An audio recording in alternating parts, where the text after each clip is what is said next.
Hi there and welcome to my garden. This is our first spring here in our new home in a new state, and we have big plans for our new yard, and so I'd like to take you along on this journey as we are doing all of this work to our yard. Right now is at the very beginning stage. We haven't done a whole lot. We are setting the groundwork for a garden because we're hoping to have a very small homestead here with ducks and a garden that will produce food for us. And I'll just take you along on this journey as we do monthly updates of the garden, showing snippets of us doing our work. But I'm excited to show you around, so come on. Okay, so this part of the garden is my absolute favorite. This is going to be our vegetable garden. I've never grown one before, so we're starting from seed this year, and I'm teaching my children along each step. But right now we have a grapevine, which will be the fence side to one portion of the garden, and then we just put in this garden arch with a gate. We have a lot of deer around here, so we need something to protect the space. And my idea here to surround the garden, the vegetable garden, is to do a stick fence. But first we'll do like a deer fence as we are building the stick fence, because we have our seedlings started already and they will need to go in the ground fairly soon. So to start off, we are going to surround this with a mesh deer fence, and then we'll build a stick fence hopefully around it as well. What I recently just learned from one of our neighbors is this is known for being a very windy area, and she had her whole garden like mowed down by the wind, and so I just discovered that we have a bit of a wind tunnel crossing the field over here between these trees, and we're thinking of different wind barrier ideas. If you have any, please leave them in the comments below. Right now I'm thinking really tall grass between the trees. Okay, this is the opposite side of the grape fence of the garden. We're trying to do 4 big beds, leaving a space in the center where my children can put like a blanket down, do homeschooling, or just have a picnic there. Again, we're trying to do a stick fence around this. And behind this, I don't know if you can see, but there are 2 apple trees, which we're also very excited about. They seem to be in really bad shape, so we trimmed them down quite a bit. And then we also added a children's climbing dome just behind this, so that my children are really close to me while I'm gardening. It's kind of our family's game plan, is to add all the children's things first so that they have things to play with while we are doing our work in our yard, as we have so much we want to do.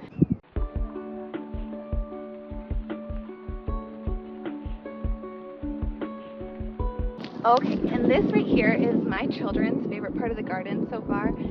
This is like just a bunch of pine trees, but there is a secret nook in here, and we call it the like raccoon house.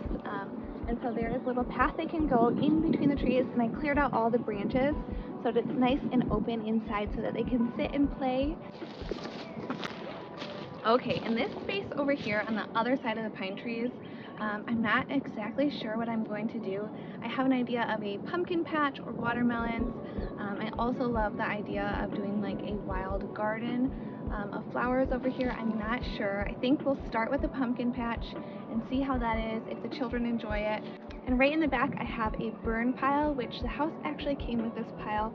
We've never done a burn pile before, and I'm taking the sticks that are large enough for my stick fence, and I'm separating them into different piles, and then the rest is for the burn pile that is too small that we cannot utilize. Yeah, I'm still not sure about that. I love the idea too of my husband having like a small soccer field over here, so we're not sure about this space over here. It's really big, but right now, yes, maybe sunflowers and pumpkins. The house came with this really old swing between the 2 apple trees. I'm sure it's really beautiful when it blooms to sit under there, but unfortunately it is super old and breaking every time we touch it, so we will be getting rid of this. And then just behind that is the line of the raspberries behind the apple trees.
So this is the other half of the back of the yard, and this is really meant for a play space for my children. As you can see, we put our children's playhouse back here. We just built it the other day, and it actually took quite a long time, but it was so fun and they really enjoy it. Back here will be very much of an open play, so my children are welcome to dig in the dirt, do whatever they'd like, you know, stack logs, whatever it is. That's the intention for this space. Along the fence, we added a few things that were just around the yard that either came with the house or were just in my garage. So there's this cute like pot holder with a wheel in front. My children and I also planted about 150 rows of Sharon along the fence, and that is right along this way and down to the side a little bit, and that is to block the neighbor's house in the back, seeing them out my window. And I think it'll be really beautiful for us and our neighbors as they grow taller over the fence and they're having that beautiful vibrant bloom. Right to the side of the children's playhouse is this really old stump, and we like to feed the squirrels and the rabbits here, also the deer. This is a squirrel feeder from my grandma's house. I gifted it to her a few Christmases ago, right before she passed, and so it's really special to us. It's really chewed up, but I remember video timing her and watching her chickmunk come to it every day. So that is a special memory for us. We also have this silver dish that we always feed our animals with. We brought it from our old house, and any produce, kitchen scraps, this is where we bring it to. My children love to feed the animals. Looks like there's some gnaw marks out of carrots right now, but this is a fun and enriching place for them to learn about the wildlife in our backyard. Now we are in the middle of the backyard, and this is where our septic tank is. We just had a new one put in. They tore up the ground, of course, and they moved all the pavers that were put here before. So now I'm just playing around with what works for us, making it kind of like a cute layout. You'll see I put some of the pavers leading to the driveway, but we just uncovered 4 more in the dirt yesterday, and I'm trying to find a placement for them. My husband had the idea, as we were moving the grass out of the vegetable garden beds, to place them here and reseed this area. So far it looks like it's working, but we'll see how it goes. Also feeling like that uneven ground, but that's what we have going on right here, and just a bunch of dirt.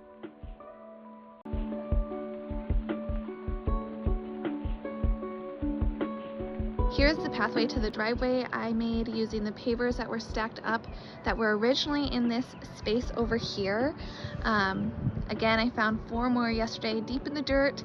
You'll see my big pit over here on the side, and I'm finding a place for them. I think I will put them next to the barn doors. I don't know if you can see over there, right next to the barn doors. There's also barn doors on the back, the opposite side, and so I'm going to do 2 pavers there, then 2 on the other side. I think that's a great way to utilize them. Over here to the side is really empty, so I'm planting tall grass right here and then curve a garden bed around it.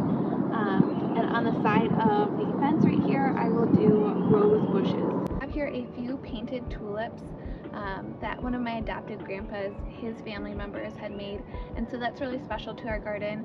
And to the side of this, we have a ton of raspberries, which my children are really looking forward to. And then right along this side, we have a few trees, and it's like 2 kind of secret paths for my children to kind of play in like a magic garden.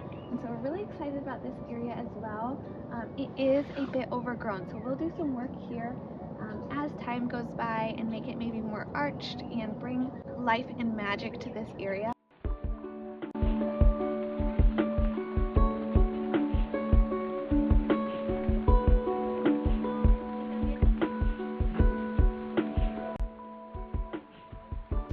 This is a birdhouse we found buried in the muck. We uncovered it and now are just finding a perfect place for it, which of course is not right here, but we will find a good home for it soon. This little bird, my neighbor actually made for me, which was so sweet. He welcomed us to the neighborhood right away, our first day we were here, and I found that all of the neighbors, for the most part, have been the same way. And then this is just a little runoff river. We call it a fairy river that the kids and I put together. It's not really meant to have the water, just more so for the fairy aspect.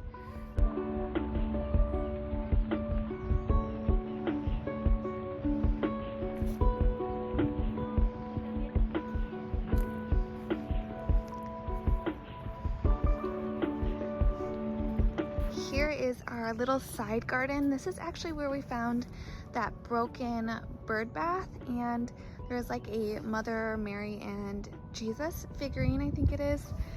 We took them from here, and I took the pavers from here as well.